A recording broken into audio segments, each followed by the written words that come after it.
Nous sommes en 217 avant notre ère, quelque part dans les collines qui dominent la plaine du Latium. Un homme se tient debout sur un promontoire rocheux, entouré de ses officiers. Il a environ 30 ans, le visage tanné par le soleil d'Espagne et les vents glacials des Alpes. Un bandeau couvre l'orbite vide où se trouvait son œil droit, perdu quelques mois plus tôt dans les marais pestilentiels de l'Arno. Il porte une armure carthaginoise, mais ses soldats sont un mélange extraordinaire de peuples, des Numides à la peau sombre montés sur leurs chevaux nerveux, des Ibères aux longues épées courbes, des Gaulois au torse nu peint de bleu, des vétérans libyens en armure romaine pillés sur les cadavres de leurs ennemis. Derrière lui, dans la plaine, les restes fumants de 2 armées consulaires romaines anéanties. Devant lui, à l'horizon, les murailles de Rome elles-mêmes. Cet homme s'appelle Hannibal Barca. Et à cet instant précis, il est probablement l'homme le plus dangereux que le monde antique ait jamais connu. En moins de 2 ans, il a accompli l'impossible. Il a traversé les Pyrénées avec une armée de 50 000 hommes et 37 éléphants de guerre. Il a franchi les Alpes en plein automne, perdant la moitié de ses forces dans les glaciers et les embuscades, mais émergeant de l'autre côté comme un fantôme sorti des enfers. Il a détruit 3 armées romaines consécutives, tuant ou capturant plus de 100 000 soldats, l'équivalent de la population entière d'une grande ville antique. Il a fait ce qu'aucun ennemi de Rome n'avait jamais fait auparavant, il a porté la guerre sur le sol italien lui-même, transformant les maîtres du monde méditerranéen en proies terrifiées dans leur propre pays. Ses officiers le pressent de marcher sur Rome. La ville est à quelques jours de marche. Ses défenses sont dérisoires comparées à la puissance de l'armée carthaginoise. Les légions sont détruites. Le Sénat est en panique. C'est le moment. C'est maintenant ou jamais. Maharbal, son commandant de cavalerie, celui dont les Numides ont décidé de tant de batailles, prononce une phrase qui résonnera à travers les siècles. Tu sais vaincre, Hannibal, mais tu ne sais pas utiliser la victoire. Hannibal ne marche pas sur Rome. Et cette décision, ou cette non-décision, entre à l'histoire militaire pour toujours. Car voici le paradoxe central de la vie d'Hannibal Barca, il fut peut-être le plus grand commandant militaire de l'Antiquité, un génie tactique dont les manœuvres sont encore étudiées dans les académies militaires du monde entier, un homme qui ne perdit jamais une bataille majeure pendant 15 ans de guerre en territoire ennemi. Et pourtant, il perdit la guerre. Il vit son pays humilié, son armée détruite, sa cité réduite à l'impuissance. Il mourut en exil, traqué comme un animal par l'empire qu'il avait failli détruire, avalant du poison pour échapper à ses poursuivants. C'est l'histoire d'un triomphe absolu qui se transforma en échec total. C'est l'histoire d'un homme qui gagna tout et perdit tout. C'est l'histoire d'Hannibal. Avant de plonger dans ces récits de génie et de tragédie, si vous aimez explorer les vérités cachées de l'histoire, pensez à liker cette vidéo et à vous abonner pour plus de contenu de ce genre. Et s'il vous plaît, laissez un commentaire pour me dire d'où vous regardez. Je trouve incroyable que nous explorions ensemble ces histoires anciennes depuis différentes parties du monde, connectées à travers le temps et l'espace par notre curiosité partagée pour le passé. Pour comprendre Hannibal, nous devons d'abord comprendre le monde dans lequel il naquit, un monde dominé par 2 superpuissances en collision inévitable. Au IIIe siècle avant notre ère, le bassin méditerranéen était le centre de la civilisation occidentale. Et 2 cités se disputaient la suprématie de cet espace vital, Rome et Carthage. Rome, à cette époque, n'était pas encore l'empire colossal qu'elle deviendrait. C'était une république agressive et en expansion, qui avait passé les 2 siècles précédents à conquérir méthodiquement la péninsule italienne. Les Romains étaient un peuple de paysans soldats, disciplinés, tenaces, avec une capacité presque surnaturelle à absorber les défaites et à revenir plus forts. Leur système politique, bien qu'imparfait, leur permettait de mobiliser les ressources de toute l'Italie pour la guerre. Leurs légions, ces formations d'infanterie lourde organisées en manipules flexibles, étaient les meilleures forces terrestres de la Méditerranée. Rome n'avait peut-être pas les généraux les plus brillants, mais elle avait quelque chose de plus important, une détermination collective à ne jamais, jamais accepter la défaite. Carthage était une créature entièrement différente. Fondée par des colons phéniciens de Tyr au IXe siècle avant notre ère, sur les côtes de l'actuelle Tunisie, Carthage était devenue la puissance commerciale dominante de la Méditerranée occidentale. Les Carthaginois n'étaient pas des paysans soldats. C'étaient des marchands, des navigateurs, des entrepreneurs. Leur richesse venait du commerce, l'or et l'argent d'Espagne, l'étain de Bretagne, l'ivoire d'Afrique, les esclaves de partout. Leurs navires sillonnaient les mers de Gibraltar à la mer Noire. Leur cité, située sur une péninsule facilement défendable, était l'une des plus grandes et des plus riches du monde antique, avec une population qui atteignait peut-être un demi-million d'habitants. Mais cette richesse avait un prix. Les Carthaginois préféraient payer d'autres peuples pour se battre à leur place plutôt que de verser leur propre sang. Leurs armées étaient composées de mercenaires, des Numides, des Ibères, des Gaulois, des Grecs, des Campaniens, des Baléares. Ces soldats professionnels pouvaient être excellents, mais leur loyauté était conditionnelle. Ils se battaient pour l'argent, pas pour la patrie. Et quand l'argent n'arrivait plus, ou quand les batailles tournaient mal, il pouvait se mutiner, déserter, ou même changer de camp. Cette dépendance envers les mercenaires était la grande faiblesse de Carthage, une faiblesse qui deviendrait fatale. Les intérêts de Rome et de Carthage se heurtèrent inévitablement en Sicile, cette grande île triangulaire située à mi-chemin entre l'Italie et l'Afrique du Nord.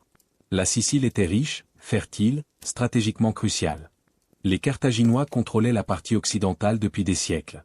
Les Romains, ayant achevé la conquête de l'Italie, regardaient vers le sud avec convoitise. En 264 avant notre ère, un conflit local en Sicile fournit le prétexte à une guerre qui durerait 23 ans, la première guerre punique. Cette guerre fut un cataclysme pour les deux puissances. Les Romains, qui n'avaient jamais eu de marine significative, en construisirent une à partir de rien, copiant et améliorant les designs carthaginois. Les batailles navales se succédèrent, avec des pertes effroyables des deux côtés. Des tempêtes engloutirent des flottes entières, noyant des dizaines de milliers d'hommes. L'économie de l'Italie fut saignée à blanc par l'effort de guerre. Mais Rome persista. Elle perdit bataille après bataille, flotte après flotte, et continua à se battre. C'était cette ténacité insensée, cet refus absolu de la défaite, qui définissait le caractère romain. Carthage, malgré sa richesse et sa puissance navale supérieure, ne put égaler cette détermination. En 241 avant notre ère, après une ultime défaite navale aux îles Égates, Carthage demanda la paix.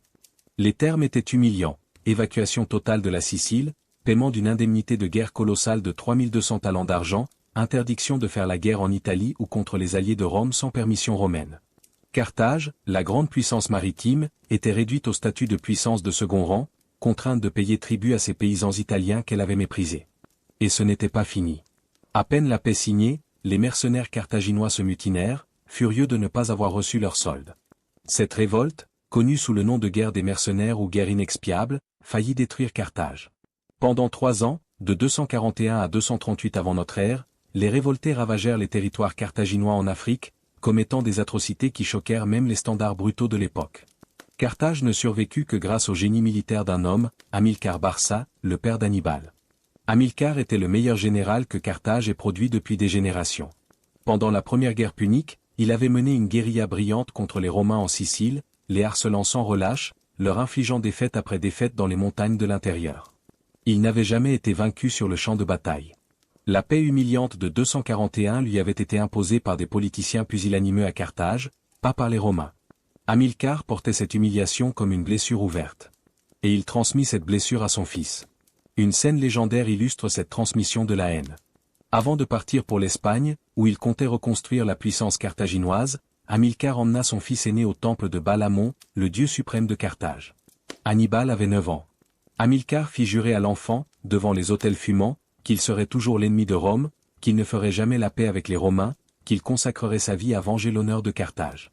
Ce serment, que les sources anciennes appellent le serment d'Hannibal, façonna le destin d'un continent. Ce petit garçon qui levait la main devant les dieux deviendrait le cauchemar de Rome pendant une génération entière. L'enfance d'Hannibal se passa en grande partie dans les camps militaires de son père en Espagne. Hamilcar avait compris que Carthage ne pourrait jamais défier Rome de nouveau sans une base de puissance alternative.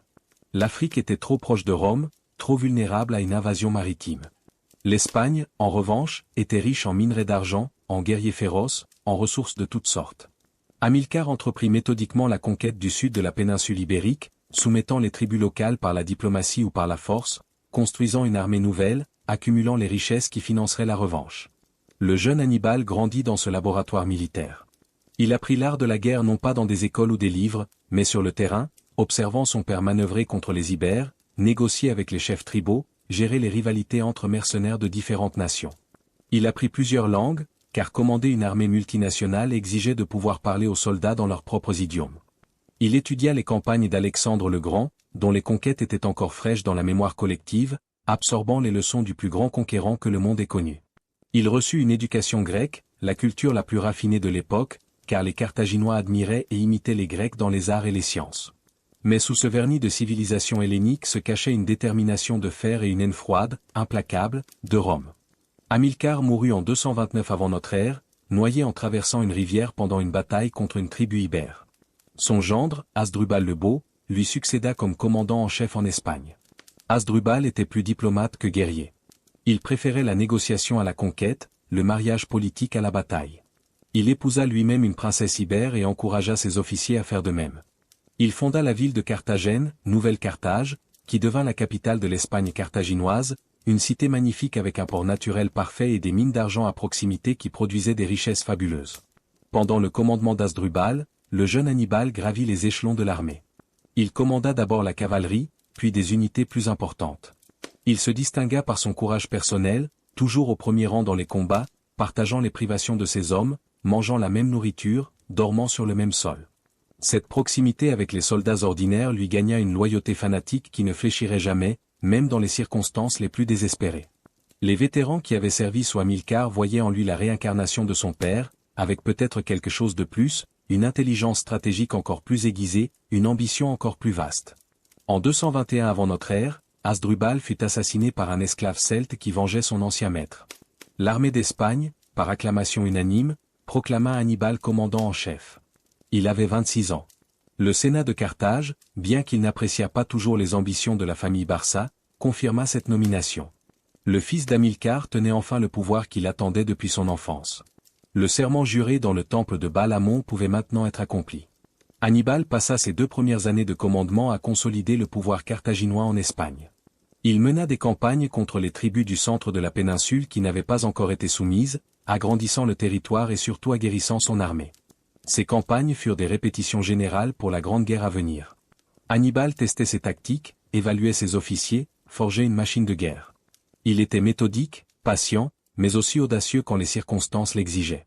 Ses victoires lui gagnèrent le respect des tribus ibères, dont beaucoup devinrent des alliés enthousiastes plutôt que des sujets réticents. Mais Hannibal savait que la conquête de l'Espagne n'était pas une fin en soi. C'était un moyen vers une fin plus grande, la destruction de Rome. Pour accomplir ce but, il fallait provoquer une guerre. Et pour provoquer une guerre dans des conditions favorables, il fallait forcer Rome à réagir à une agression carthaginoise. Le prétexte choisi fut la ville de Sagonte. Sagonte était une cité ibère située sur la côte de l'Espagne, au sud de l'Èbre. Après la première guerre punique, Rome et Carthage avaient signé un traité délimitant leur zone d'influence en Espagne. L'Èbre marquait la frontière. Au nord de ce fleuve, les Romains pouvaient intervenir librement, au sud, les Carthaginois avaient les mains libres. Sagonte, située au sud de l'Èbre, était théoriquement dans la zone carthaginoise. Mais elle avait conclu une alliance avec Rome, créant une ambiguïté juridique que les deux parties interprétaient à leur avantage. Hannibal décida de trancher cette ambiguïté par la force. En 219 avant notre ère, il assiégea Sagonte. Les Sagontins résistèrent avec un courage désespéré, espérant que leurs alliés romains viendraient les secourir. Ils espérèrent en vain. Rome, empêtrée dans une guerre contre les Illyriens de l'autre côté de l'Adriatique, ne fit rien. Pendant 8 mois, les Carthaginois maintinrent le siège. Hannibal lui-même fut blessé lors d'un assaut contre les murailles, une lance lui transperçant la cuisse. Mais il refusa de se retirer. Finalement, la ville tomba. Les derniers défenseurs, sachant le sort qui les attendait, allumèrent un immense bûcher au centre de la ville et s'y jetèrent avec leurs familles plutôt que de se rendre. Sagonte fut pillée et sa population survivante réduite en esclavage. La chute de Sagonte déclencha exactement la réaction qu'Hannibal avait espérée. Rome envoya une ambassade à Carthage, exigeant que la cité livre Hannibal pour qu'il soit jugé pour son agression contre un allié de Rome. Le Sénat carthaginois, dominé par les partisans des Barcides, refusa. L'ambassadeur romain, selon la tradition, rassembla les plis de sa toge et déclara qu'il portait la paix et la guerre dans ses plis. Carthage pouvait choisir. Les Carthaginois lui dirent de choisir lui-même. Il laissa tomber sa toge et annonça, « Alors ce sera la guerre ». C'était le printemps de 218 avant notre ère. La deuxième guerre punique avait commencé. Pourquoi Hannibal voulait-il cette guerre? La question mérite réflexion. Carthage, malgré les humiliations de la première guerre punique, restait une puissance prospère. L'Espagne apportait des richesses considérables. Le commerce continuait à fleurir. Une politique prudente aurait consisté à éviter tout conflit avec Rome, à reconstruire patiemment la puissance carthaginoise, à attendre que Rome soit affaiblie par d'autres ennemis. Mais Hannibal ne voulait pas de prudence. Il voulait la vengeance.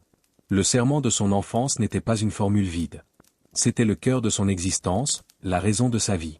Il haïssait Rome d'une haine pure, absolue, qui ne laissait aucune place au compromis. Et au-delà de la haine, il y avait le calcul. Hannibal comprenait que le temps jouait contre Carthage. Chaque année, Rome devenait plus forte, son emprise sur l'Italie plus solide, ses ressources plus vastes. Attendre, c'était permettre à l'ennemi de devenir invincible. Si Carthage devait frapper, c'était maintenant, pendant qu'une victoire était encore possible. La stratégie d'Hannibal était audacieuse jusqu'à la folie. Les Romains s'attendaient à une guerre défensive en Espagne, peut-être une expédition navale contre l'Afrique, une répétition de la première guerre punique. Hannibal avait d'autres plans. Il allait porter la guerre en Italie même, frapper Rome au cœur de sa puissance, détacher les alliés italiens de la Confédération romaine et laisser la République isolée, entourée d'ennemis. C'était une stratégie de décapitation, visant à détruire non pas simplement les armées romaines, mais le système même de la domination romaine en Italie. Pour accomplir ce plan, Hannibal devait d'abord atteindre l'Italie. Et c'est ici que commence la partie la plus légendaire de sa carrière, la traversée des Alpes. Au printemps de 218 avant notre ère, Hannibal quitta Carthagène avec une armée d'environ 90 000 fantassins, 12 000 cavaliers et 37 éléphants de guerre.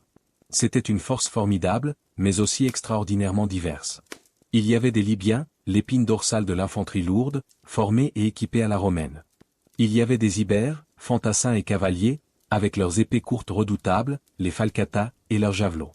Il y avait des Numides, les meilleurs cavaliers légers du monde méditerranéen, montés sans selle sur leurs petits chevaux rapides, capables de harceler l'ennemi pendant des heures sans se laisser attraper.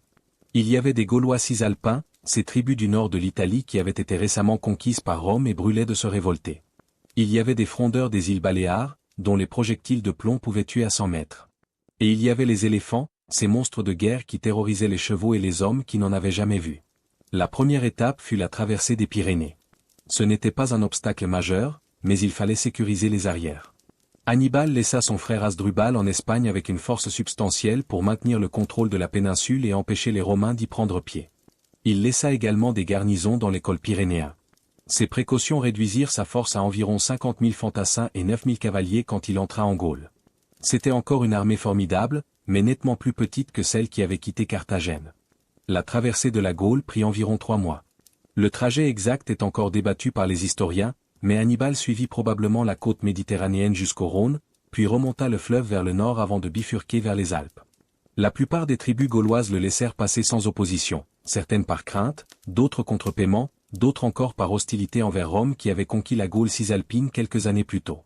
Mais le passage du Rhône lui-même fut une opération complexe, car le fleuve était large et profond, et les Volsques, une tribu gauloise de la rive orientale, s'y opposaient.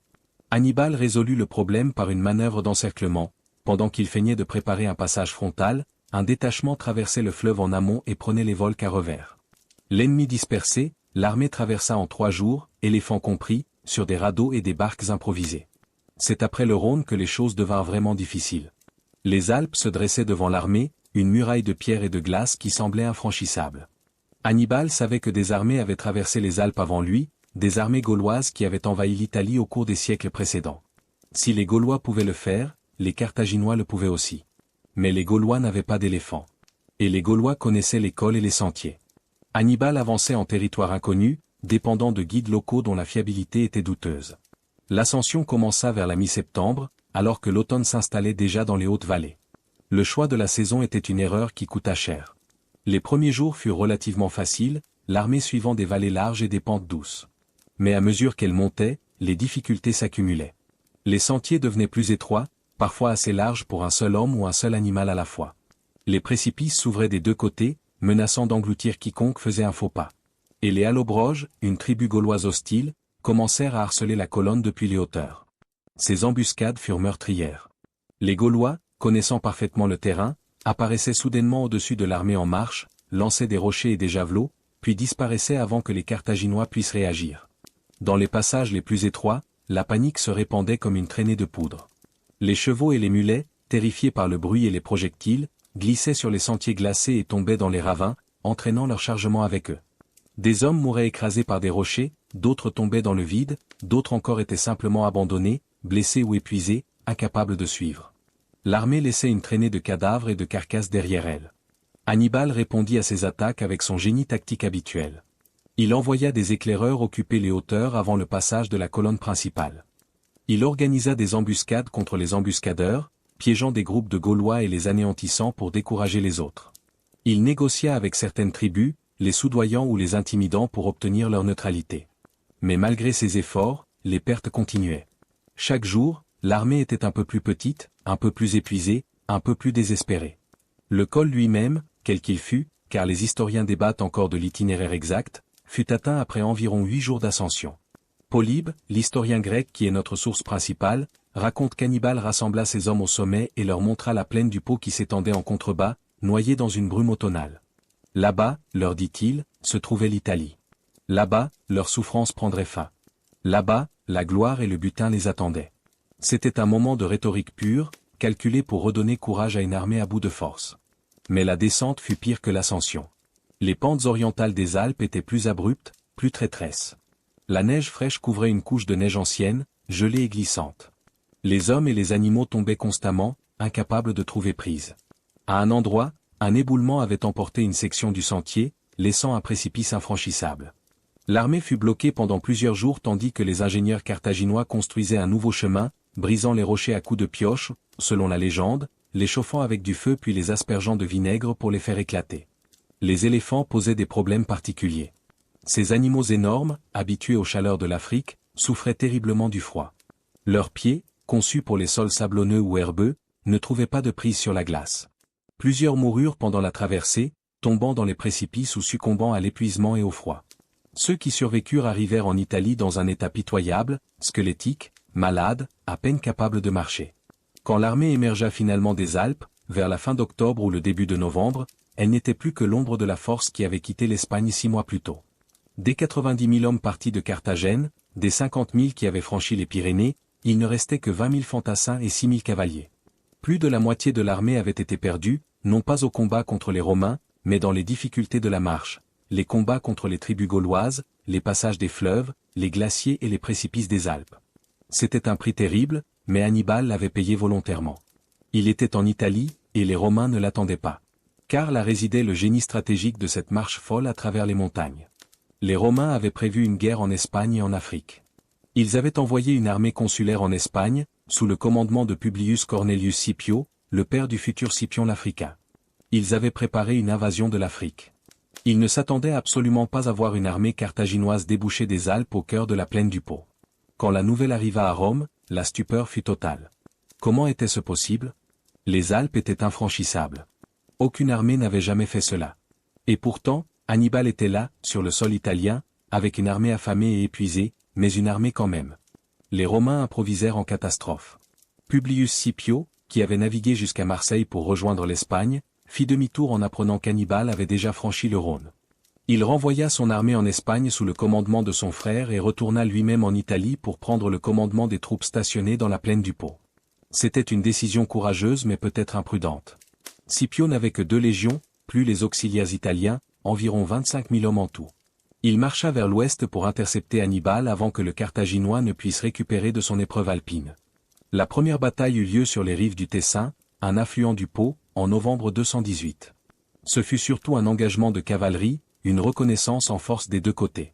Mais le résultat fut un choc pour les Romains. La cavalerie numide d'Hannibal, ces diables à cheval qui semblaient capables de tirer dans toutes les directions à la fois, déborda les cavaliers romains et les tailla en pièces. Scipio lui-même fut grièvement blessé et ne dut sa survie qu'à l'intervention de son fils adolescent, le futur Scipion l'Africain, qui chargea seul pour dégager son père encerclé.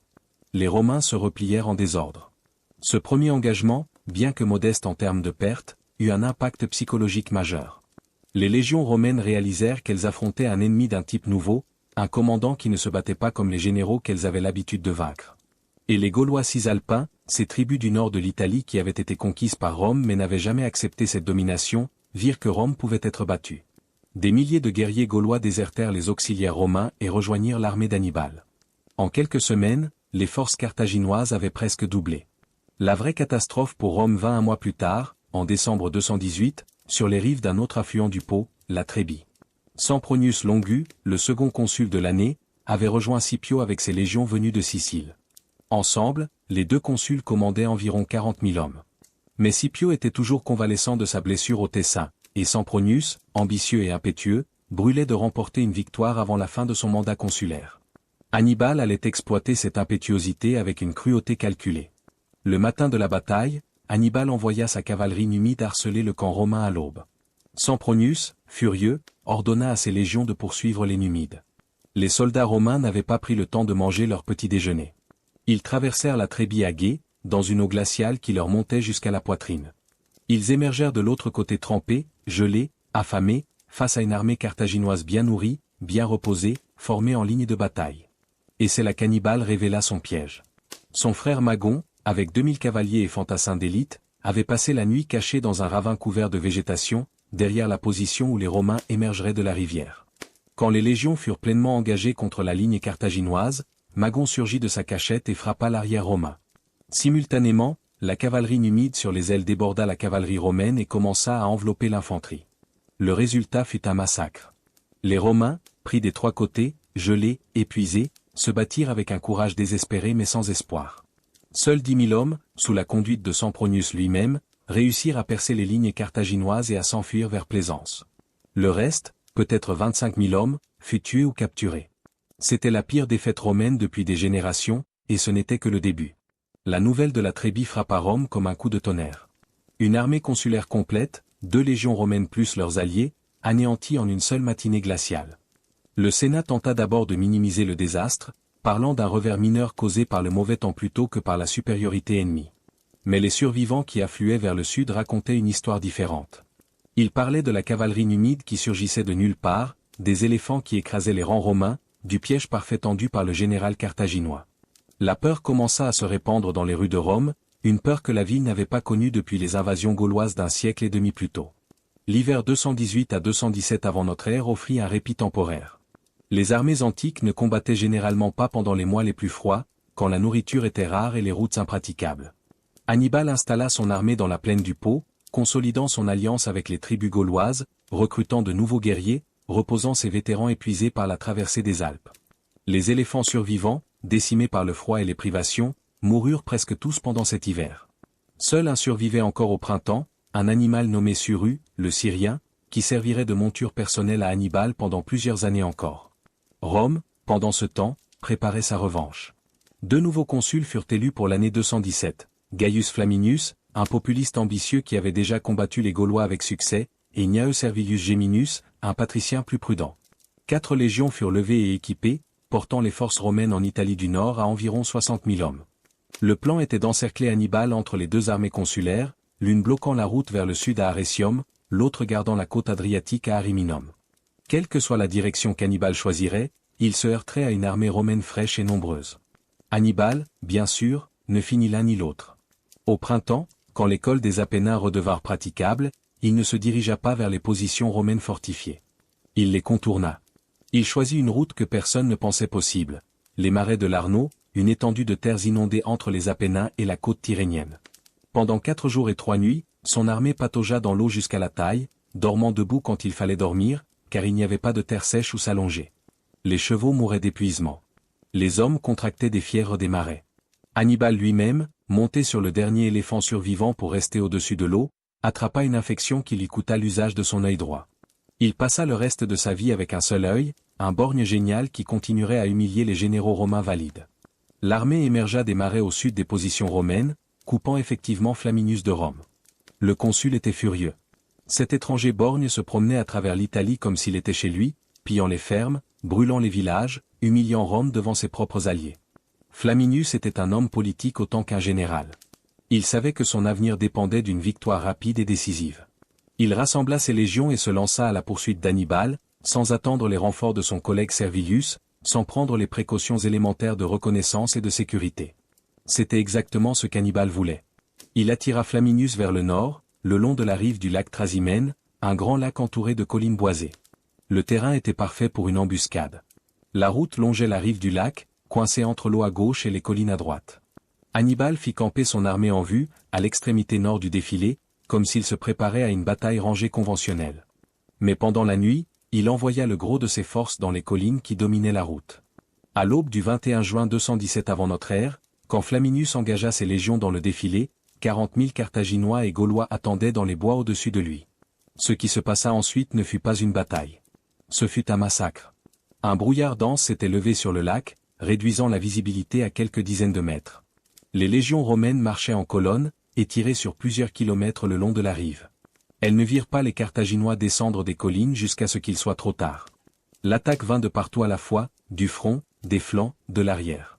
Les Romains, surpris, désorganisés, incapables de former leur ligne de bataille dans le brouillard et le chaos, furent abattus par milliers. Flaminius mourut parmi ses hommes, tué par un cavalier gaulois nommé Ducarius qui avait juré de venger sa tribu. 15 000 Romains périrent sur les rives du lac ou noyés en essayant de fuir à la nage. 15 000 autres furent faits prisonniers. Seuls 6 000 hommes, à l'avant-garde de la colonne, réussirent à percer et à s'échapper, pour être capturés le lendemain par la cavalerie numide lancée à leur poursuite. Une armée consulaire entière avait cessé d'exister en 3 heures. Et 2 jours plus tard, 4 000 cavaliers envoyés par Servilius en reconnaissance furent encerclés et anéantis par Maharbal. Les pertes romaines en 2 semaines dépassaient 25 000 morts et prisonniers. C'était une catastrophe d'une ampleur inimaginable. À Rome, la panique atteignit son paroxysme. Le préteur Marcus Pomponius monta à la tribune du forum et prononça les mots que les Romains redoutaient le plus. « Nous avons été vaincus dans une grande bataille. » Il n'y avait plus d'armée entre Hannibal et Rome. Les femmes envahirent les temples, implorant les dieux de sauver la ville. Le Sénat, dans un geste de désespoir constitutionnel, suspendit les magistratures ordinaires et nomma un dictateur, un magistrat suprême avec les pleins pouvoirs, quelque chose qui n'avait pas été fait depuis des décennies.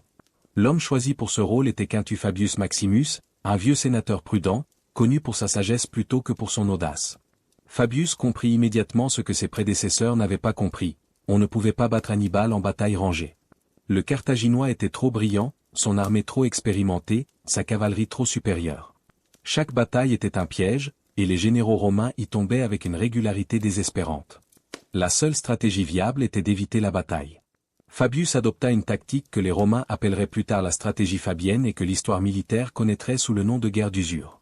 Il suivrait Hannibal à distance, harcelant ses fourrageurs, coupant ses lignes d'approvisionnement, l'empêchant de se ravitailler, mais refusant obstinément d'engager le combat. Cette stratégie était militairement sensée mais politiquement suicidaire. Les Romains n'étaient pas habitués à éviter le combat. Leur culture militaire valorisait l'agression, le courage, la volonté de vaincre ou de mourir. Pour eux, la prudence de Fabius ressemblait à de la lâcheté. Ses ennemis au Sénat le surnommèrent Cunctator, le temporisateur, un sobriquet qui était une insulte dans leur bouche mais qui deviendrait un titre d'honneur dans les siècles suivants. Les alliés italiens, voyant Rome apparemment impuissante à protéger leur territoire contre les pillards carthaginois, commençaient à douter de la valeur de leur alliance. Hannibal, de son côté, fit tout pour exacerber ces tensions.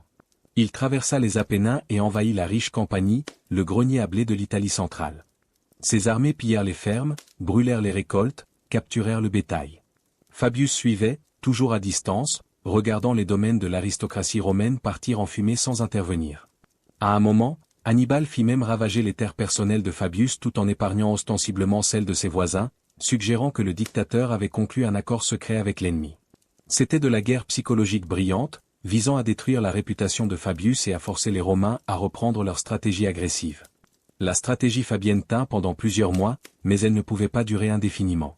Le mandat de dictateur de Fabius expira à la fin de 217. Pour l'année 216, 2 nouveaux consuls furent élus, Lucius Aemilius Paulus, un aristocrate conservateur qui avait appris de Fabius la valeur de la prudence, et Gaius Terentius Varron, un populiste agressif qui promettait d'en finir avec Hannibal une fois pour toutes. Les 2 hommes représentaient les 2 factions qui divisaient Rome, ceux qui voulaient continuer la stratégie d'usure et ceux qui exigeaient une bataille décisive. Cette division au sommet du commandement allait s'avérer fatale. Rome mobilisa la plus grande armée de son histoire pour cette campagne. 8 légions romaines, plus un nombre équivalent d'alliés italiens, soit environ 80 000 fantassins et 6 000 cavaliers. C'était une force colossale, près du double de ce qu'Hannibal pouvait aligner. Les Romains étaient convaincus que le simple poids du nombre écraserait les Carthaginois. Ils avaient tort. Hannibal avait passé l'hiver 217 à 216 dans les Pouilles, le talon de la botte italienne, une région agricole riche qui lui fournissait le ravitaillement dont il avait besoin. Au printemps, il s'empara du dépôt romain de Cannes, une petite ville près de la rivière Ophide, capturant les réserves de grains destinées aux armées romaines. C'était une provocation délibérée, forçant les Romains à venir à lui plutôt que de choisir lui-même le terrain de la bataille. Les consuls mordillèrent à l'hameçon. En août 216, l'immense armée romaine approcha de Cannes, prête à écraser enfin l'envahisseur. Ce qui se passa à Cannes le 2 août 216 avant notre ère est considéré par de nombreux historiens militaires comme la bataille parfaite, le chef-d'œuvre tactique absolu contre lequel toutes les autres batailles sont mesurées. Hannibal, avec environ 40 000 fantassins et 10 000 cavaliers, affronta une armée romaine presque 2 fois plus nombreuse et accomplit l'impossible, l'encerclement total et l'annihilation complète d'une force supérieure en terrain ouvert. La bataille commença de manière conventionnelle. Les 2 armées se déployèrent face à face dans la plaine, l'infanterie au centre, la cavalerie sur les ailes. Les Romains avaient massé leur infanterie en colonne profonde, espérant que cette masse compacte percerait le centre carthaginois par la force brute. Hannibal avait disposé ses troupes différemment. Au centre, il plaça ses fantassins les moins fiables, les Gaulois et les Ibères, formés en une ligne convexe qui s'avançait vers l'ennemi. Sur les flancs de ce centre, légèrement en retrait, il plaça son infanterie lourde libyenne, ses meilleures troupes, équipées d'armures romaines pillées sur les cadavres de la Trébie et de Trasimène.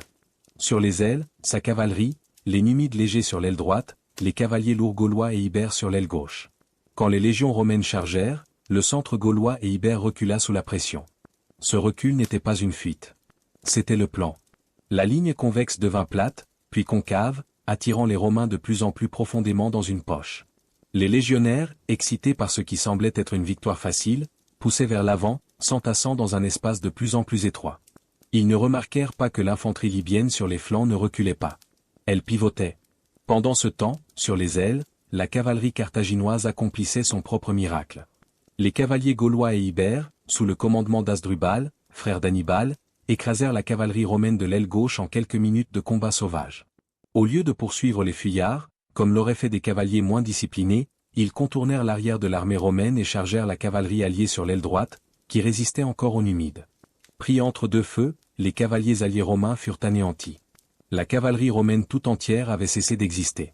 Et maintenant, le piège se referma. L'infanterie libyenne pivota vers l'intérieur et attaqua les flancs de la masse romaine. La cavalerie carthaginoise, ayant achevé son travail sur les ailes, chargea l'arrière de l'infanterie romaine. Les légions, pressées de tous côtés, ne pouvaient plus manœuvrer. Les rangs arrière poussaient vers l'avant, ignorant que les rangs avant ne pouvaient plus avancer. La compression devint mortelle. Les soldats romains étaient si serrés qu'ils ne pouvaient plus lever leurs épées pour frapper. Ils mouraient debout, écrasés, étouffés, poignardés par des ennemis qu'ils ne pouvaient pas atteindre. Le massacre dura des heures. Les Carthaginois, encerclant la masse romaine, tuaient méthodiquement, rang après rang, sans risque pour eux-mêmes. Polybe raconte que certains soldats romains, à bout de force et de désespoir, creusaient des trous dans le sol avec leurs mains et y enfonçaient leur tête pour s'étouffer. D'autres se jetaient sur les épées ennemies pour mettre fin à leur agonie. Les corps s'empilaient si haut qu'ils formaient des collines de chair morte. Le sang coulait littéralement comme une rivière, se mêlant aux eaux de l'Ophide. Quand le soleil se coucha sur Cannes, entre 50 000 et 70 000 Romains et alliés gisaient morts sur le champ de bataille. Les estimations varient selon les sources, mais même les chiffres les plus conservateurs font de Cannes l'une des journées les plus meurtrières de l'histoire militaire mondiale. Le consul Aemilius Paulus était mort, combattant jusqu'au bout malgré ses blessures. 2 questeurs, 29 tribuns militaires sur 48, et 80 sénateurs présents avec l'armée avaient péri. Varron, l'autre consul, avait survécu, fuyant le champ de bataille avec quelques milliers de cavaliers. Il retourna à Rome, s'attendant à être condamné pour sa défaite. Au lieu de cela, le Sénat le remercia publiquement de n'avoir pas désespéré de la République. C'était un geste extraordinaire, révélant à quel point Rome était déterminée à ne jamais admettre la défaite. Cannes aurait dû être la fin. Après une telle catastrophe, n'importe quel autre État antique aurait demandé la paix à n'importe quel prix. Hannibal s'y attendait. Il envoya son frère Magon à Carthage avec la nouvelle de la victoire et une demande de renfort pour le coup de grâce. Selon la légende, Magon versa devant le Sénat carthaginois des boisseaux d'anneaux d'or, les anneaux équestres des chevaliers romains morts à Cannes, pour prouver l'ampleur de la victoire. Carthage exulta. La vengeance tant attendue semblait enfin à portée de main. Mais Rome ne demanda pas la paix. Le Sénat décréta que le mot paix ne serait pas prononcé tant qu'un soldat ennemi resterait sur le sol italien. Les prisonniers carthaginois furent refusés au rachat, condamnant les survivants romains de Cannes à l'esclavage perpétuel.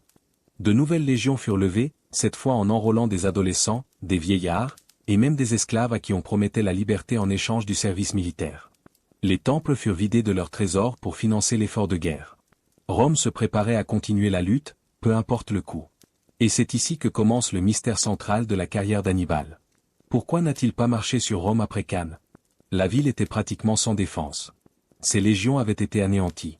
La route était ouverte. Maharbal, son commandant de cavalerie, le pressa d'attaquer immédiatement. Dans 5 jours, lui dit-il, tu dîneras au Capitole. Mais Hannibal refusa. Sa réponse à Maharbal est restée célèbre. Tu sais vaincre, Hannibal, mais tu ne sais pas utiliser la victoire. Cette phrase est peut-être apocryphe, inventée par des historiens romains cherchant à expliquer pourquoi Rome avait survécu. Mais la décision d'Hannibal de ne pas marcher sur Rome était bien réelle, et elle a été débattue par les historiens pendant plus de 2000 ans. Certains affirment qu'il avait raison. Son armée, bien que victorieuse, était épuisée et manquait de l'équipement de siège nécessaire pour prendre une grande ville fortifiée. D'autres soutiennent qu'il aurait dû prendre le risque, que l'occasion ne se représenterait jamais. Ce qui est certain, c'est que cette non-décision changea le cours de la guerre, et finalement, de l'histoire. La stratégie d'Hannibal après Cannes reposait sur un pari, que les alliés italiens de Rome, voyant leur protecteur humilié, abandonneraient leur alliance et rejoindraient Carthage. Ce pari était partiellement fondé. Plusieurs grandes cités du sud de l'Italie passèrent du côté d'Hannibal après Cannes. La plus importante était Capoue, la deuxième ville d'Italie, une métropole riche et orgueilleuse qui avait toujours ressenti l'alliance romaine comme une humiliation. Syracuse, en Sicile, se révolta également, s'alliant à Carthage. La confédération italienne que Rome avait construite au fil des siècles semblait se fissurer. Mais la plupart des alliés romains restèrent fidèles. Les colonies latines, ces villes fondées par Rome et peuplées de citoyens romains, ne bougèrent pas. Les alliés italiens du centre, les Samnites, les Lucaniens, les Étrusques, restèrent dans le giron romain malgré les invitations d'Hannibal. La raison de cette fidélité était complexe. Certains craignaient la vengeance romaine s'ils changeaient de camp et que Rome gagnait finalement. D'autres n'aimaient pas les Carthaginois plus qu'ils n'aimaient les Romains. D'autres encore avaient des griefs contre les cités qui avaient rejoint Hannibal et refusaient de se retrouver dans le même camp qu'elles. La stratégie d'Hannibal de briser la confédération romaine ne fonctionnait qu'imparfaitement. Les années qui suivirent Cannes virent la guerre se transformer en un conflit d'usure que les Romains, non pas Hannibal, étaient équipés pour gagner. Rome adopta pleinement la stratégie fabienne qu'elle avait méprisée avant le désastre. Elle levait armée après armée, les postait en face d'Hannibal, mais leur interdisait de livrer bataille. Les généraux qui désobéissaient à cette consigne, tentés par la gloire d'une victoire contre le grand Carthaginois, étaient systématiquement battus et parfois tués. Mais Rome pouvait se permettre ces défaites occasionnelles. Elle avait les hommes et les ressources pour absorber les pertes. Hannibal, lui, ne le pouvait pas. Car le problème fondamental d'Hannibal était qu'il se battait à des milliers de kilomètres de sa base, avec une armée qu'il ne pouvait pas remplacer. Chaque soldat tué ou blessé était une perte permanente. Chaque cheval mort, chaque équipement perdu, était irremplaçable. Il recrutait parmi les Gaulois et les Italiens qui rejoignaient sa cause, mais ces nouvelles recrues n'avaient pas l'expérience de ces vétérans africains et ibères. Lentement, inexorablement, son armée s'usait. Et Carthage ne l'aidait pas. C'est là le grand paradoxe de la deuxième guerre punique. Hannibal accomplit des miracles militaires avec des ressources dérisoires, pendant que Carthage, cette puissance commerciale immensément riche, lui refusait le soutien dont il avait désespérément besoin. Pourquoi? La réponse réside dans la politique interne de Carthage. La cité punique était divisée en factions. La famille Barca, dont Hannibal était le chef, représentait le parti de la guerre, les aristocrates militaires qui voulaient venger l'humiliation de la première guerre punique. Mais il existait une autre faction, menée par un noble nommé Hannon le Grand, qui s'opposait à la guerre depuis le début. Les partisans de Hannon étaient les grands marchands, les hommes dont la richesse dépendait du commerce méditerranéen, qui craignaient que la guerre ne détruise leur prospérité. Ils n'avaient jamais voulu cette guerre. Ils ne croyaient pas qu'elle pouvait être gagnée. Et ils voyaient dans les succès d'Hannibal un danger presque aussi grand que dans ses échecs. Si Hannibal vainquait Rome, il deviendrait le maître absolu de Carthage, réduisant les grandes familles marchandes à l'impuissance. Cette faction anti-barcide contrôlait le Sénat carthaginois pendant une grande partie de la guerre. Elle votait contre l'envoi de renforts à Hannibal, prétendant que les ressources étaient nécessaires pour défendre l'Afrique ou maintenir le contrôle de l'Espagne. Elle envoyait les troupes disponibles partout sauf en Italie, en Sardaigne, en Sicile, en Espagne. Hannibal recevait des miettes, quelques milliers d'hommes de temps en temps, quand il aurait eu besoin de dizaines de milliers pour remplacer ses pertes et exploiter ses victoires. Cette négligence criminelle de Carthage envers son plus grand général reste l'un des mystères les plus frustrants de l'histoire antique. Avec un soutien adéquat, Hannibal aurait peut-être pu briser Rome définitivement. Sans ce soutien, même ses victoires les plus brillantes ne servaient à rien. Il gagnait des batailles mais ne pouvait pas gagner la guerre. Il était comme un homme qui essaierait de vider l'océan avec une cuillère. Peu importe son génie, la tâche était impossible. L'installation d'Hannibal à Capoue après Cannes a souvent été citée comme un tournant négatif de sa campagne. La ville était luxueuse, célèbre pour ses plaisirs et son mode de vie décadent. Les anciens auteurs romains, et certains historiens modernes à leur suite, ont suggéré que l'armée d'Hannibal s'y amollit, corrompue par le confort après des années de privation. C'est probablement une exagération, une excuse commode inventée par les Romains pour expliquer leur survie. Mais il est vrai que les années passées à Capoue ne furent pas productives pour Hannibal. Il ne perdit pas de bataille majeure, mais il ne progressa pas non plus. Rome reprit l'initiative, méthodiquement, patiemment. La stratégie romaine après Cannes consistait à étouffer Hannibal lentement. Ils assiégeaient les villes qu'il avait rejoints, les reprenant une par une. Capoue elle-même tomba en 211 avant notre ère, après un siège prolongé. Les habitants furent traités avec une sévérité exemplaire. Les sénateurs capouans exécutés, la population vendue en esclavage, la ville privée de son autonomie. C'était un message aux autres cités italiennes, quiconque abandonnait Rome serait puni sans pitié. Syracuse tomba également cette année-là, malgré les défenses géniales d'Archimède, le grand mathématicien qui avait conçu des machines de guerre extraordinaires pour protéger la ville. Archimède fut tué par un soldat romain qui ne savait pas qui il était, une perte pour l'humanité qui continue à être déplorée. Mais le coup le plus douloureux pour Hannibal vint de l'Espagne. Depuis 218, les frères Publius et Gnaeu Cornelius Scipio menaient une campagne pour empêcher les Carthaginois d'envoyer des renforts à Hannibal par voie terrestre. Ils eurent des succès considérables, battant plusieurs armées carthaginoises et gagnant des alliés parmi les tribus ibères. Mais en 211, ils furent vaincus et tués, tous deux, dans des batailles séparées. L'Espagne sembla perdue pour Rome. C'est alors qu'émergea un jeune homme qui allait changer le cours de la guerre, Publius Cornelius Scipio le Jeune, fils du consul tué en Espagne. Il avait 25 ans, l'âge minimum pour être questeur, mais bien en dessous de l'âge requis pour commander une armée. Pourtant, quand il se présenta comme volontaire pour reprendre le commandement en Espagne, le peuple romain le choisit. C'était un acte de désespoir autant que de confiance.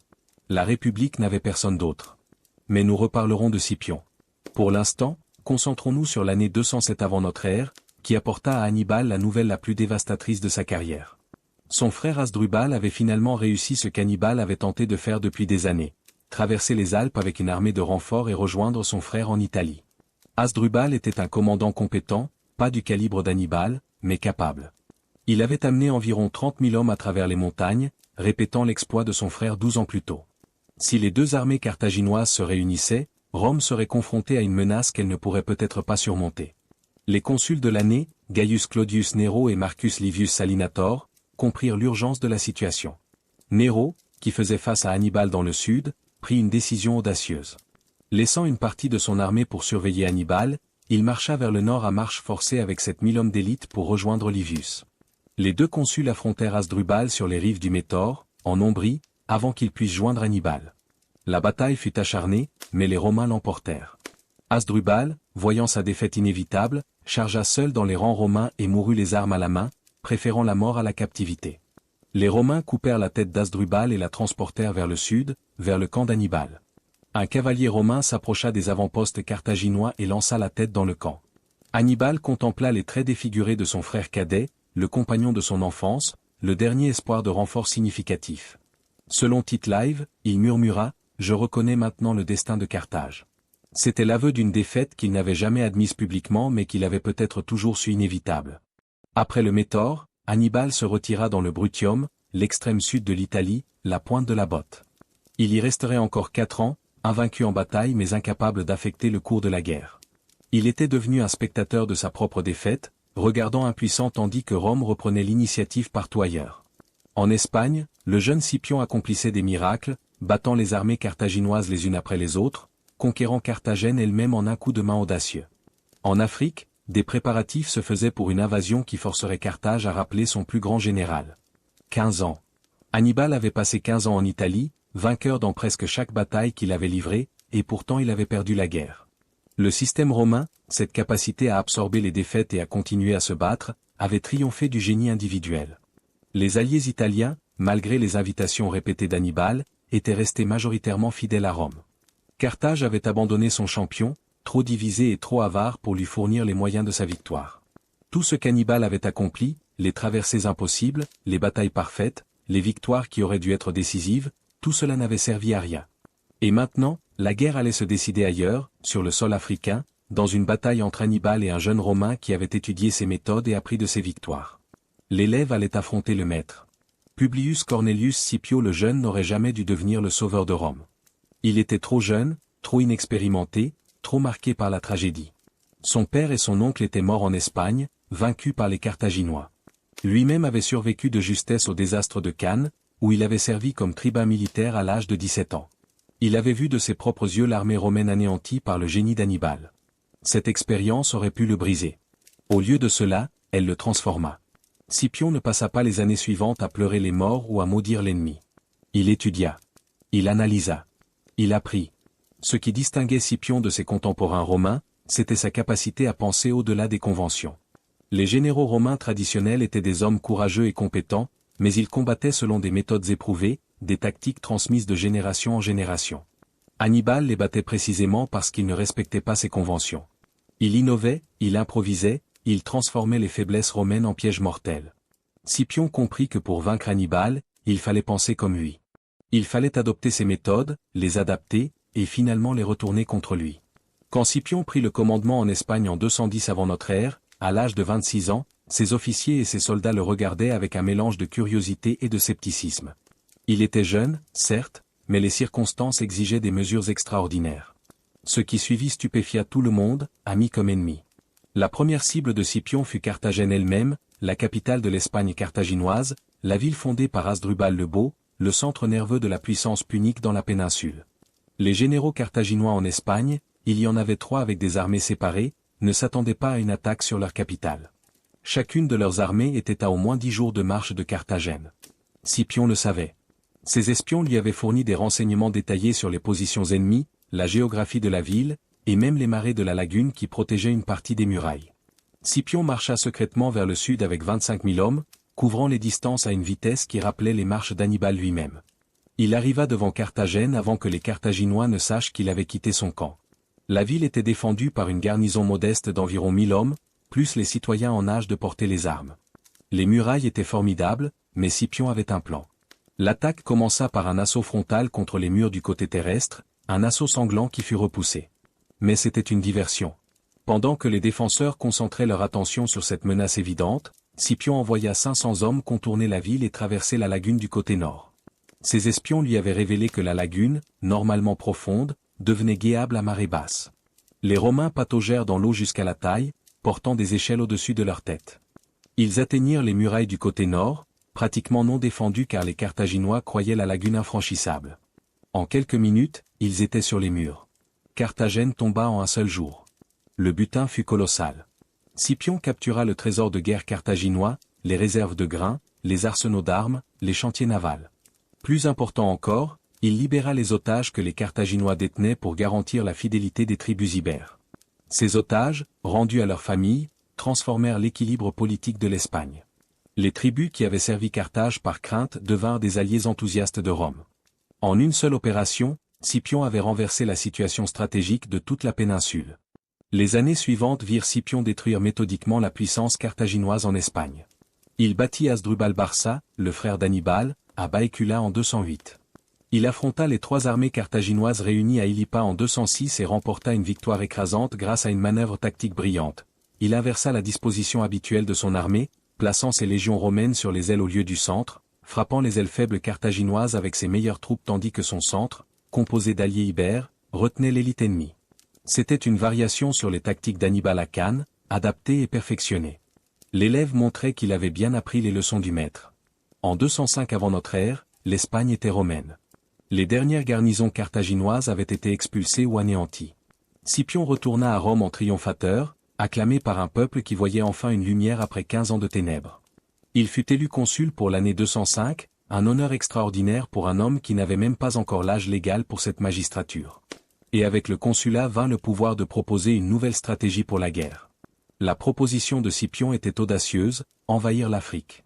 Plutôt que de continuer à combattre Hannibal en Italie, où le Carthaginois ne pouvait être vaincu mais ne pouvait pas non plus triompher, Scipion voulait porter la guerre sur le sol ennemi. Il forcerait Carthage à rappeler Hannibal pour défendre la patrie. Et là, sur un terrain choisi par Scipion, avec les ressources de l'Afrique coupées, Hannibal pourrait enfin être vaincu. Cette stratégie avait une logique impeccable, mais elle se heurta à une opposition féroce au Sénat. Fabius Maximus, le vieux temporisateur, était toujours en vie et toujours influx. Il s'opposait à l'invasion africaine, arguant que tant qu'Hannibal était en Italie, Rome ne pouvait pas se permettre d'envoyer ses meilleures troupes outre-mer. Et si l'invasion échouait?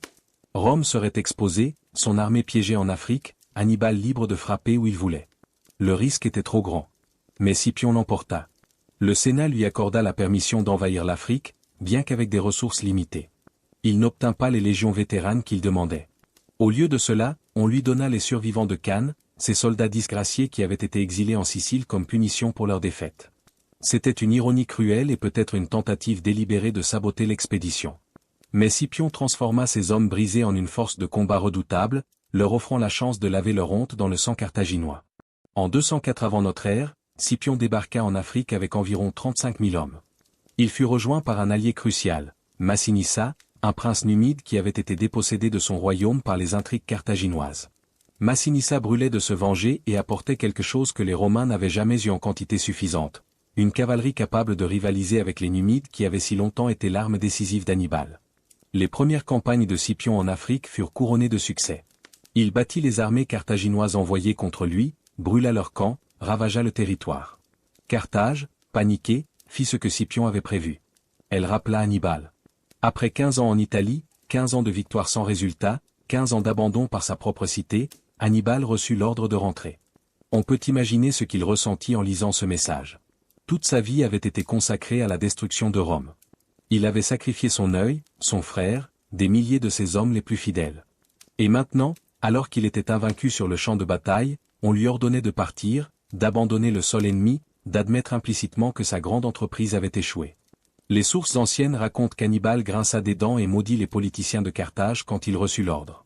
Mais il obéit. Il rassembla ses vétérans, ceux qui avaient survécu depuis la traversée des Alpes, les Africains, les Ibères, quelques Gaulois fidèles, peut-être 12 000 hommes en tout. Il les embarqua sur des transports et quitta l'Italie à l'automne de 203 avant notre ère. Selon la légende, quand son navire s'éloigna des côtes italiennes, Hannibal regarda le rivage qui disparaissait et murmura qu'il reviendrait. Il ne revint jamais. Le retour d'Hannibal en Afrique changea l'équilibre des forces. Il recruta de nouvelles troupes, des Carthaginois, des Africains, des mercenaires de toutes origines. Son armée atteignit peut-être 45 000 hommes, mais c'était une force hétéroclite, mal entraînée comparée à ses vétérans d'Italie. Il avait aussi des éléphants, 80 selon certaines sources, les plus nombreux qu'il ait jamais commandés. Mais ces éléphants étaient mal dressés, nerveux, plus un danger pour leur propre camp que pour l'ennemi. Avant la bataille décisive, les deux commandants se rencontrèrent. C'était une coutume de l'époque, une opportunité de négocier une paix de dernière minute. Hannibal et Scipion, accompagnés d'interprètes, chevauchèrent l'un vers l'autre dans la plaine entre leurs armées. C'était la première et la dernière fois que ces deux génies se rencontraient face à face. La conversation, telle que rapportée par les historiens anciens, est probablement embellie, mais elle capture l'essence de leur relation. Hannibal, le vétéran vieillissant, proposa la paix. Il offrit de reconnaître la domination romaine sur l'Espagne, la Sicile, la Sardaigne. Il promit que Carthage ne ferait plus jamais la guerre à Rome. C'était une offre généreuse, bien plus que ce que Carthage avait obtenu après la première guerre punique. Mais Scipion refusa. Rome voulait plus. Rome voulait la soumission totale. Et peut-être Scipion voulait-il aussi la gloire de vaincre Hannibal en bataille, de faire ce qu'aucun général romain n'avait pu faire en 15 ans. La bataille de Zama, qui eut lieu en octobre 202 avant notre ère, quelque part dans l'arrière-pays tunisien, fut le dénouement de la deuxième guerre punique. Deux grandes armées se faisaient face, les Carthaginois d'Hannibal, environ 45 000 hommes, contre les Romains et Numides de Scipion, environ 35 000 hommes. Pour la première fois de sa carrière, Hannibal allait combattre en infériorité de cavalerie. Les Numides de Massinissa avaient rejoint l'autre camp. Hannibal déploya son armée en 3 lignes successives. La première ligne était composée de mercenaires, des Gaulois, des Ligures, des Baléares. La deuxième ligne était formée de recrues carthaginoises et africaines. La troisième ligne, en réserve, était constituée de ses vétérans d'Italie, les seuls soldats de son armée en qui il avait pleinement confiance. Devant tout cela, il plaça ses 80 éléphants. Scipion adopta une disposition inhabituelle pour contrer les éléphants. Au lieu de former ces manipules en quinconces serrés, comme c'était l'usage romain, il les aligna en colonnes, créant des couloirs vides entre les unités. Quand les éléphants chargeraient, ils seraient canalisés dans ces couloirs et harcelés par des vélites, les troupes légères romaines, qui les pousseraient vers les flancs et hors de la bataille. La tactique fonctionna parfaitement. Quand Hannibal lança sa charge d'éléphants, les bêtes paniquèrent sous la pluie de javelots et le bruit assourdissant des trompettes romaines. Beaucoup se retournèrent et chargèrent leur propre armée. D'autres furent canalisés dans les couloirs préparés par Scipion et évacués vers l'arrière sans causer de dommages significatifs. L'arme sur laquelle Hannibal avait compté pour compenser son infériorité en cavalerie s'était retournée contre lui. Pendant ce temps, sur les ailes, la cavalerie numide de Massinissa et la cavalerie romaine de Laelius affrontèrent la cavalerie carthaginoise. Le combat fut bref. Les Carthaginois, inférieurs en nombre et en qualité, furent mis en déroute et poursuivis hors du champ de bataille. Pour la première fois de sa carrière, Hannibal se retrouvait sans cavalerie, sans les Numides qui avaient décidé de tant de ses victoires. L'infanterie restait. Les légions romaines chargèrent la première ligne carthaginoise, les mercenaires. Le combat fut sanglant mais bref. Les mercenaires, mal soutenus, mal motivés, cédèrent et s'enfuirent. Mais quand ils tentèrent de passer à travers la deuxième ligne pour se regrouper à l'arrière, les Carthaginois de cette deuxième ligne refusèrent de les laisser passer. Une mêlée confuse s'ensuivit, les mercenaires combattant leurs propres alliés pour s'échapper. Les Romains continuèrent à avancer, massacrant les fuyards pris entre les deux lignes carthaginoises. La deuxième ligne carthaginoise combattit avec plus de détermination, mais elle aussi finit par céder. Les légions, maintenant victorieuses sur deux lignes, s'attendaient à poursuivre les fuyards et à achever la victoire. Mais Scipion les arrêta. Il savait que la vraie bataille n'avait pas encore commencé.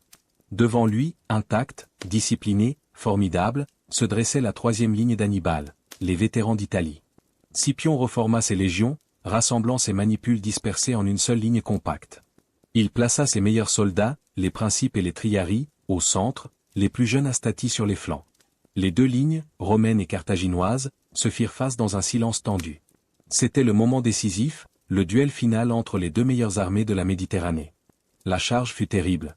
Les vétérans d'Hannibal, des hommes qui avaient conquis l'Italie, qui avaient survécu à 15 ans de guerre, se battaient avec une férocité désespérée. Ils savaient que c'était leur dernière chance. Les légionnaires romains, galvanisés par leur victoire en Espagne et en Afrique, leur rendaient coup pour coup. Le combat se prolongea, sans qu'aucun côté ne cède, les corps s'empilant entre les lignes. Ce qui décida de la bataille, finalement, ce fut la cavalerie. Massinissa et Laelius, ayant achevé leur poursuite, revinrent sur le champ de bataille et chargèrent l'arrière de la ligne carthaginoise. Les vétérans d'Hannibal, pris entre l'enclume romaine et le marteau de la cavalerie, furent encerclés et anéantis. C'était exactement ce qu'Hannibal avait fait aux Romains à Cannes, 16 ans plus tôt. L'ironie n'échappa à personne. Hannibal lui-même survécut. Il s'échappa du carnage avec quelques cavaliers et rejoignit Carthage pour annoncer la défaite.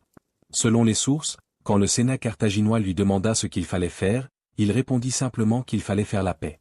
Il n'y avait plus d'autre option. Les termes de la paix imposés par Scipion étaient sévères. Carthage devait livrer toute sa flotte de guerre, sauf 10 trirèmes. Elle devait payer une indemnité de 10 000 talents d'argent sur 50 ans. Elle devait renoncer à tous ses territoires hors d'Afrique. Elle ne pouvait plus faire la guerre, même en Afrique, sans la permission de Rome. Des otages seraient envoyés à Rome comme garantie. Et Hannibal, le grand ennemi, serait livré pour être jugé. Ce dernier terme, Carthage réussit à l'éviter. Hannibal n'était pas populaire parmi les aristocrates qu'il avait si longtemps méprisés, mais le livrer à Rome était une humiliation que même ses ennemis ne pouvaient accepter. Il resta à Carthage, transformé du jour au lendemain de commandant suprême en simple citoyen. Mais Hannibal n'était pas homme à accepter l'obscurité. Dans les années qui suivirent Zama, il se lança dans la politique carthaginoise avec la même énergie qu'il avait consacrée à la guerre. Il fut élu suffète, l'équivalent carthaginois de consul, en 196 avant notre ère. Dans cette fonction, il entreprit de réformer l'administration corrompue de Carthage, de reconstituer les finances de la cité, de préparer, peut-être, une revanche future. Ces réformes furent efficaces mais lui valurent des ennemis mortels parmi l'oligarchie dont il menaçait les privilèges. Ses ennemis trouvèrent un allié inattendu, Rome. Les Romains n'avaient jamais oublié Hannibal. Ils ne lui avaient jamais pardonné Cannes, le lac Trasimène, la Trébie. Tant qu'il vivait, il représentait une menace, réelle ou imaginaire. En 195 avant notre ère, Rome envoya une ambassade à Carthage, exigeant que la cité livre enfin son ancien général pour être jugé comme criminel de guerre. Les ennemis d'Hannibal au Sénat carthaginois étaient prêts à accepter. Hannibal n'attendit pas d'être trahi. Une nuit, il quitta secrètement Carthage, s'embarquant sur un navire qui l'emmena vers l'est, vers les royaumes hellénistiques qui étaient les derniers rivaux de Rome en Méditerranée. Il ne reverrait jamais sa patrie. L'exil d'Hannibal dura 18 ans, une errance de cour en cour, de roi en roi, toujours un pas devant les agents romains qui le traquaient. Il séjourna d'abord à la cour d'Antioche III, le roi séleucide qui régnait sur la Syrie et une grande partie de l'ancien empire d'Alexandre. Hannibal offrit ses services à Antioche, proposant de mener une nouvelle invasion de l'Italie avec des troupes syriennes. Le roi l'écouta avec intérêt mais ne lui confia jamais de commandement significatif.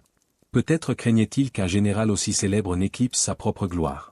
Peut-être ses conseillers, jaloux de l'influence d'Hannibal, le desservaient-ils en secret.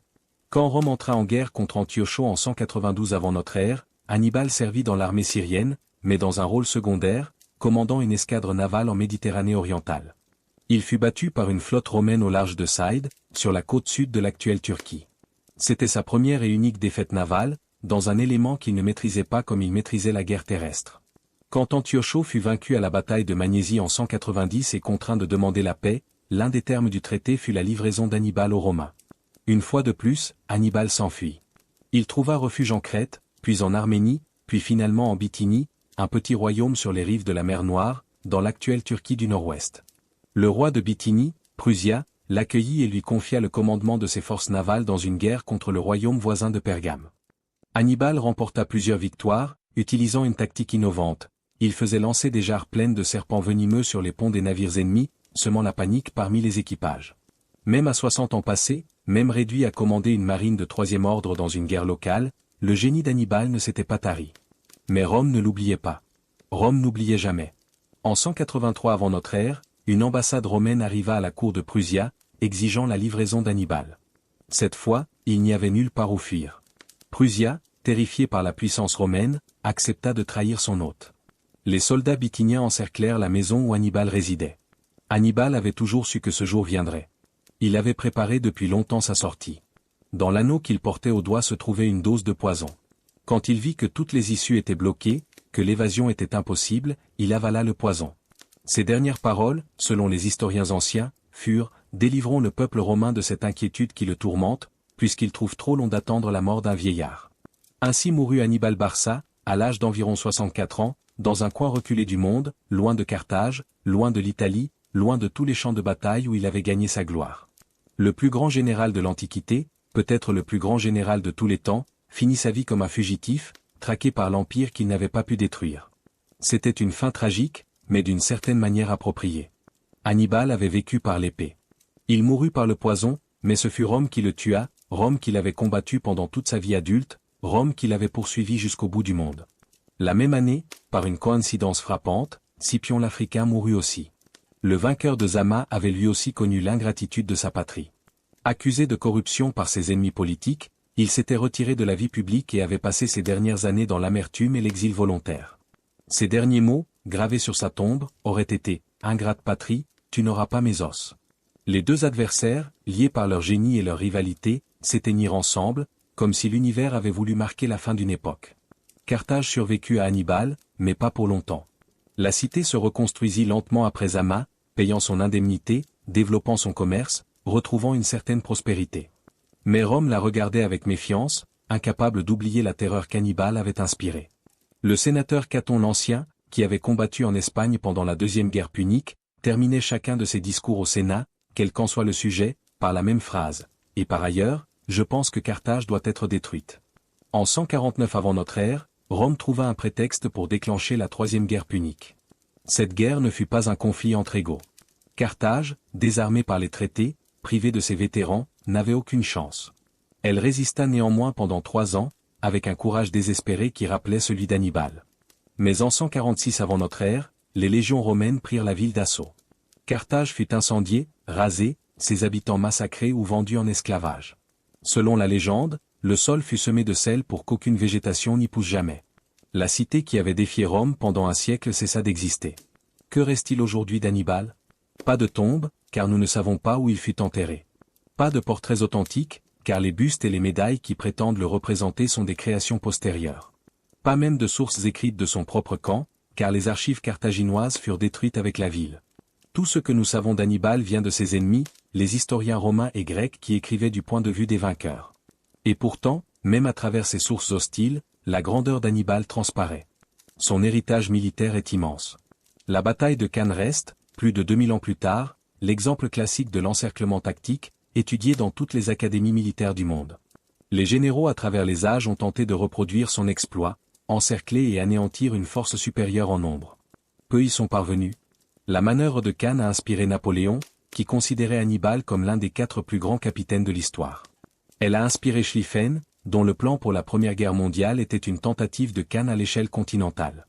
Elle a inspiré Patton, Rommel et d'innombrables autres. Mais l'héritage d'Hannibal dépasse la tactique pure. Il est aussi un symbole, un archétype, le génie solitaire luttant contre un système, l'individu extraordinaire incapable de vaincre une institution. Hannibal a gagné toutes ses batailles et perdu la guerre. Il a été trahi par sa propre cité, abandonné par ceux qui auraient dû le soutenir, vaincu non pas par un général supérieur mais par la capacité de Rome à absorber les défaites et à continuer à se battre. Son histoire pose une question qui reste pertinente aujourd'hui, le génie individuel peut-il triompher d'un système, ou le système finit-il toujours par l'emporter? La réponse d'Hannibal, si l'on peut parler ainsi, semble être pessimiste. Son histoire suggère que même le plus grand des individus ne peut pas vaincre seul une institution déterminée à survivre. Rome a battu Hannibal non pas parce qu'elle avait de meilleurs généraux, mais parce qu'elle avait un meilleur système, une constitution qui produisait des dirigeants compétents année après année, une confédération d'alliés qui restait majoritairement loyale même dans la défaite, une culture qui valorisait la persévérance au-dessus de tout. Hannibal pouvait tuer les généraux romains, mais Rome en produisait toujours de nouveaux. Il pouvait anéantir les légions, mais Rome en levait toujours d'autres. Il était comme un homme qui essaierait de tuer une hydre en lui coupant les têtes. Pour chaque tête tranchée, 2 nouvelles repoussaient. Et pourtant, on ne peut s'empêcher d'admirer Hannibal. Son courage, son génie, sa détermination face à des obstacles insurmontables forcent le respect. Il a consacré sa vie entière à une cause, la destruction de Rome, qui s'est avérée impossible. Mais il n'a jamais renoncé. Même vieux, même exilé, même traqué comme un animal, il continuait à chercher des moyens de nuire à son ennemi. Cette obstination peut sembler folle, mais elle a aussi quelque chose de noble. Hannibal était fidèle à son serment d'enfant jusqu'à la mort. L'histoire d'Hannibal nous enseigne aussi les dangers de la haine. Le serment qu'Hamilcar lui avait fait prêter, cette haine jurée contre Rome, a défini toute sa vie. Elle lui a donné une motivation surhumaine, une volonté que rien ne pouvait briser. Mais elle l'a aussi aveuglé. Hannibal ne pouvait pas concevoir un monde où Carthage et Rome coexisteraient. Pour lui, c'était l'une ou l'autre. Cette vision binaire l'a empêché de saisir des opportunités de compromis qui auraient peut-être sauvé sa patrie. La haine qui était sa force était aussi sa faiblesse. Enfin, l'histoire d'Hannibal est une méditation sur l'impermanence de toute chose. Carthage, qui avait été l'une des plus grandes puissances du monde méditerranéen, n'existe plus. Rome, qui avait triomphé si totalement, n'existe plus non plus, du moins pas comme empire. Les conflits qui semblaient si importants à l'époque, les guerres qui avaient coûté des centaines de milliers de vies, sont aujourd'hui des chapitres dans les livres d'histoire, étudiés par des gens qui vivent dans un monde qu'Hannibal n'aurait pas pu imaginer. Tout passe. Même les empires. Même les génies. Même la haine. Si cette exploration de la vie d'Hannibal vous a captivé, si vous voulez continuer à découvrir ces récits extraordinaires qui ont façonné notre monde, je vous invite à vous abonner à cette chaîne et à activer les notifications. Chaque semaine, nous voyageons ensemble à travers le temps, découvrant les histoires que les manuels scolaires oublient souvent de raconter. Laissez un commentaire pour me dire ce que vous avez pensé de cette vidéo, et dites-moi d'où vous la regardez. Je suis toujours fasciné de voir combien nous sommes nombreux, aux 4 coins du monde, à partager cette passion pour le passé. Et si vous avez apprécié ce voyage dans la Méditerranée antique, partagez cette vidéo avec quelqu'un qui, comme vous, aime comprendre comment le monde est devenu ce qu'il est. L'histoire n'est pas une collection de dates et de noms à mémoriser. C'est le récit de vies humaines, de choix et de conséquences, de grandeur et de décadence. C'est notre histoire à tous, l'héritage que nous portons sans toujours le savoir. La prochaine fois que vous verrez une carte de la Méditerranée, pensez aux éléphants traversant les Alpes. Pensez aux légions romaines écrasées à Cannes. Pensez à un homme borgne contemplant Rome depuis les collines, si près de son rêve et pourtant condamné à ne jamais l'atteindre.